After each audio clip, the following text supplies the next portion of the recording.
अवश्य ही मिलेगा। तुम्हारे वध के पश्चात ही अब मेरा ये क्रोध शांत होगा। मैं महादेव का परम भक्त लंकाधिपति रावण तुम्हें युद्ध के लिए ललकारता हूँ।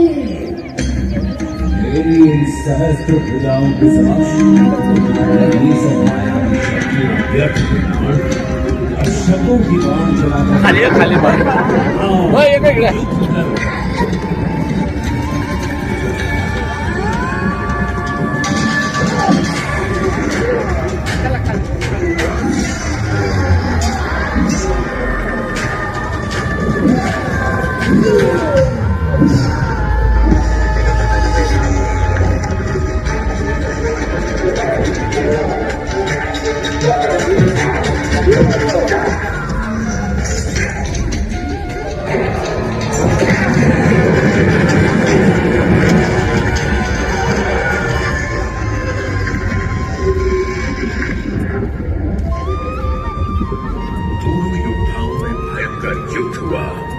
सहस्रार्जुन के बाहुबल के समक्ष रावण की सारी शक्तियां कमजोर पड़ गई।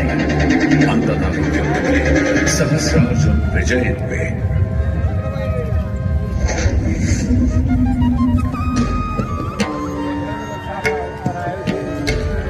सहस्रार्जुन ने रावण का वध नहीं किया, बल्कि इसी नगरी में बंदी बना दिया। यह मान्यता है कि सहस्रार्जुन की पत्नियां रावण के 10 सर एवं एक हाथ पर दिया जलाया करती थी। आज भी महेश्वर में स्थित राज राजेश्वर मंदिर में 11 अखंड दीपक प्रज्वलित हैं, जो सदैव जीवित रहते हैं।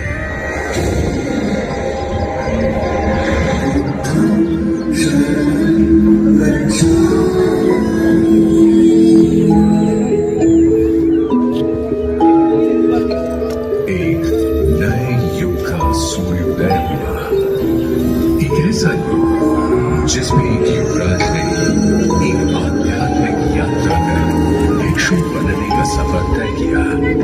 ये युवराज बाद में महात्मा बुद्ध कहलाए। उनके असंख्य अनुयायी एवं शिष्य बने, जिनमें मगध साम्राज्य के सम्राट अशोक का नाम भी आता है। सम्राट अशोक के दादा चंद्रगुप्त मौर्य ने लगभग 4वीं शताब्दी ईसा पूर्व में अवंती को जीतकर उसे अपने साम्राज्य का हिस्सा बनाया। अवंती उस समय 16 महाजनपदों में एक जनपद था, जिसकी 2 राजधानी थी, जयनी और माहेश्वर, यानी आज का महेश्वर। माना जाता है कि तभी से ये क्षेत्र प्रारंभिक और जय का केंद्र है। सम्राट अशोक ने धर्म को प्रचार प्रसार करने कई स्तूप और विहार बनवाए, जो बौद्ध धर्म की परंपरा का हिस्सा बने। इस समय से तो बाघ मिलता है।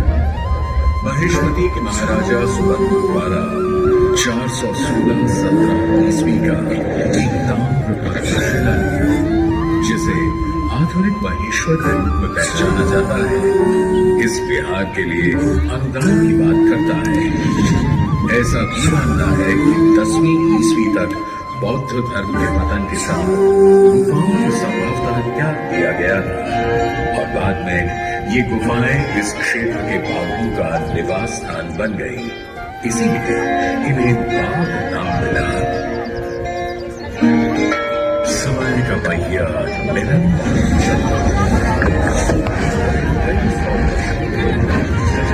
कितने ही राजवंश आए और चले गए, लेकिन महेश्वर का अस्तित्व सदैव जीवित रहा। कई सदियों बाद महेश्वरी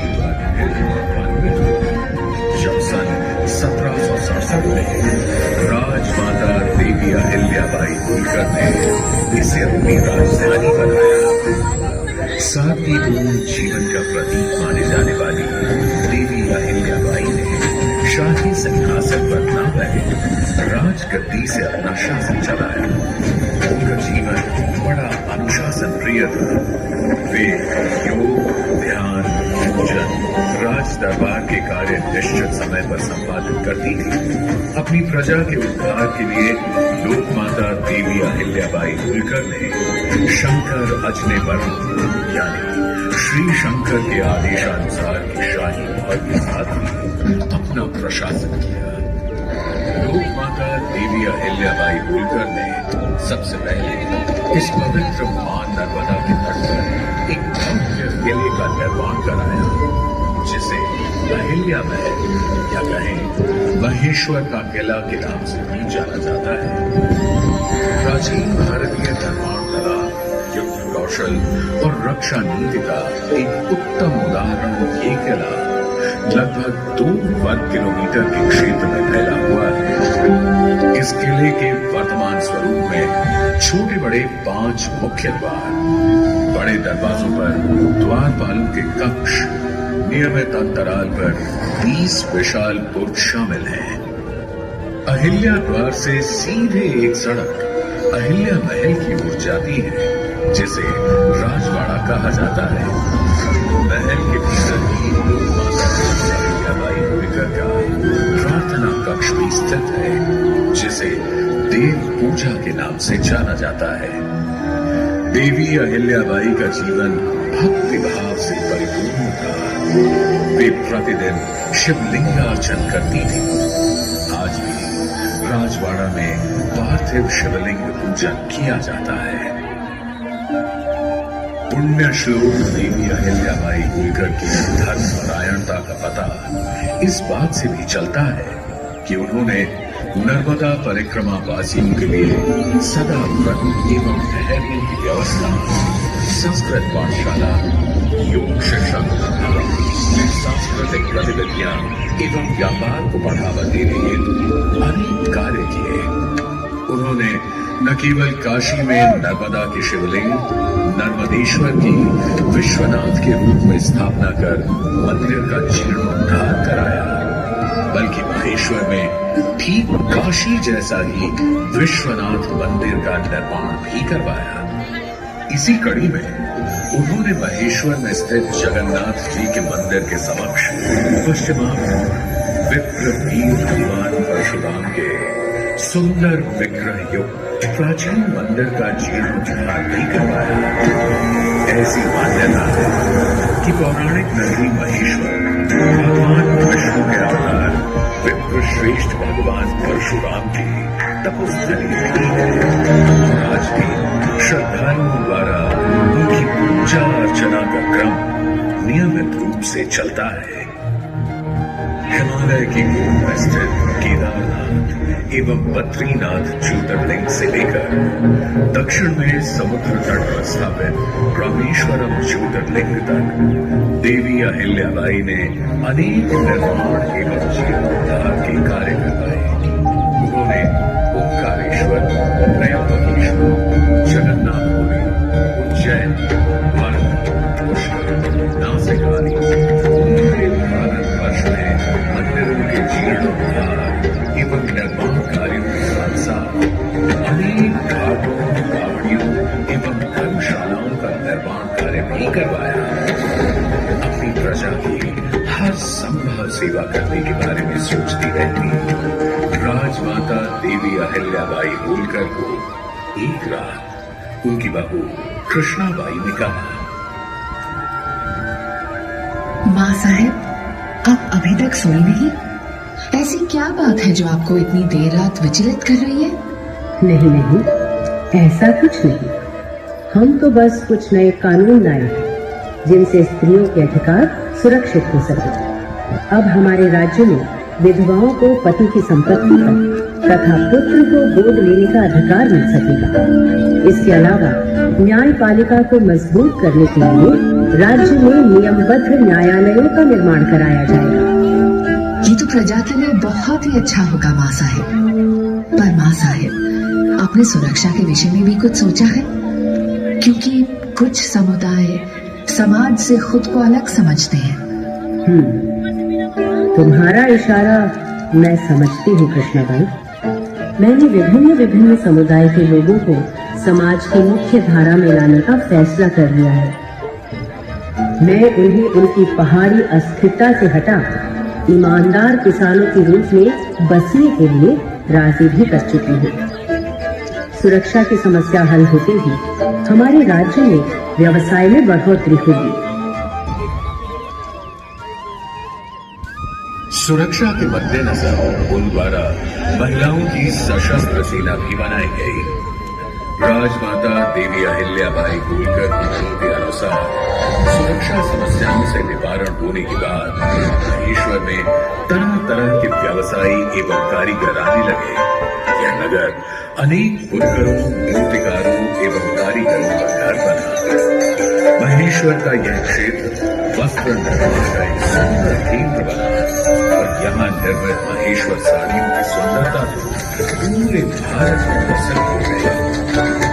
सदैव श्वेत वस्त्र धारण करने वाली राजमाता देवी अहिल्याबाई होलकर की पहचान एक विनम्र एवं उदार शासक के रूप में थी, जिन्होंने लगभग 30 साल होलकर वंश का कार्यभार संभाला। 13 अगस्त सन 1795 को वे अपने राज्य एवं अपने प्राणों से भी प्रिय अपनी प्रजा को हमेशा हमेशा के लिए छोड़कर पंच तत्वों में विलीन हो गई।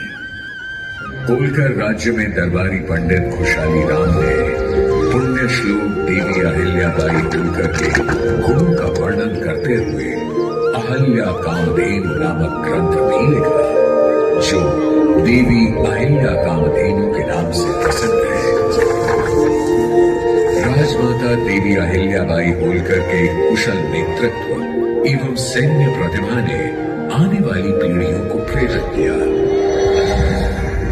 19वीं शताब्दी के शुरुआती दौर में होलकर राजवंश से ही महाराजा यशवंतराव होलकर ने ब्रितानी हुकूमत के खिलाफ जंग छेड़ दी।